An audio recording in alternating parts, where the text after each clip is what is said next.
और अब बात दिल्ली की जो सियासत जहां काफी गरमाई हुई है। दिल्ली की सत्ताधारी आम आदमी पार्टी ने आगामी लोकसभा चुनाव के लिए 7 में से 6 सीटों के लिए उम्मीदवारों के नाम का ऐलान कर दिया है, जिससे सवाल उठ रहे हैं कि क्या अब अंततः दिल्ली में आम आदमी पार्टी और कांग्रेस का गठबंधन नहीं होगा। इस सवाल का जवाब देगी शरद शर्मा की ये खास रिपोर्ट। दिल्ली की 7 लोकसभा सीटों में से 6 पर आम आदमी पार्टी ने उम्मीदवार घोषित कर दिए। पूर्वी दिल्ली से आतिशी चुनाव लड़ेंगी। आतिशी दिल्ली में मनीष सिसोदिया की शिक्षा सलाहकार के तौर पर खूब नाम कमा चुकी हैं। उत्तर पूर्वी दिल्ली से दिलीप पांडे, दक्षिणी दिल्ली से राघव चड्ढा और चांदनी चौक से पंकज गुप्ता चुनाव लड़ेंगे, जो पार्टी के पुराने नेता हैं। नई दिल्ली से पार्टी के व्यापार विंग प्रमुख ब्रजेश गोयल, जबकि उत्तर पश्चिम दिल्ली से बीजेपी से विधायक रहे गुगन सिंह उम्मीदवार होंगे। पश्चिमी दिल्ली सीट के उम्मीदवार के नाम का ऐलान अभी नहीं हुआ है।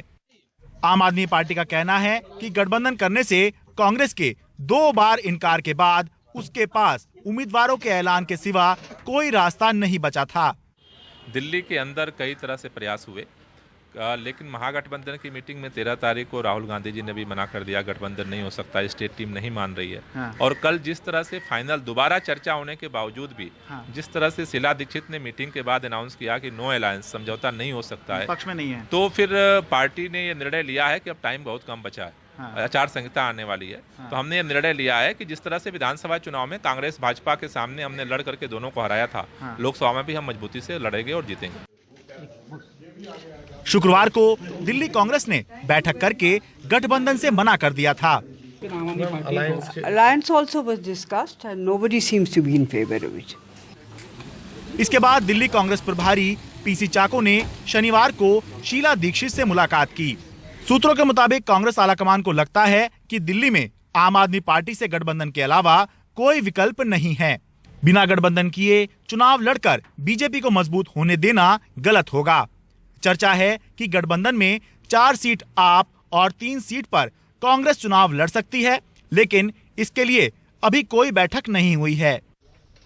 इस सब के बीच आपका उम्मीदवार घोषित करना गठबंधन की संभावना पर ब्रेक नहीं लगाता। आगे अगर होता है तो पार्टी विचार कर सकती है। आगे की तो स्थिति देखते हैं।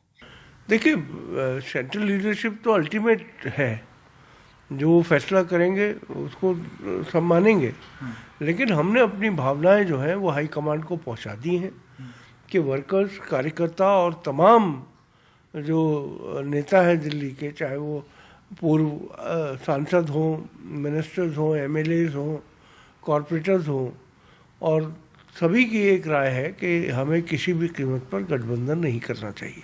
कुल मिलाकर कहानी ये है कि आम आदमी पार्टी नाम की बूंद कांग्रेस नाम की नदी में मिलकर महागठबंधन नाम के सागर में मिल जाना चाहती है, जबकि कांग्रेस नाम की नदी का एक हिस्सा इस बूंद से परहेज कर रहा है, क्योंकि उसको लगता है कि इससे उसका अस्तित्व संकट में आ जाएगा। अब ये कांग्रेस के ऊपर है कि क्या वो एक नदी की तरह सोचते हुए सागर पर ध्यान लगाएगी या फिर अपने एक हिस्से का अस्तित्व बचाएगी। दिल्ली से मैं शरद शर्मा, एनडीटी मीडिया।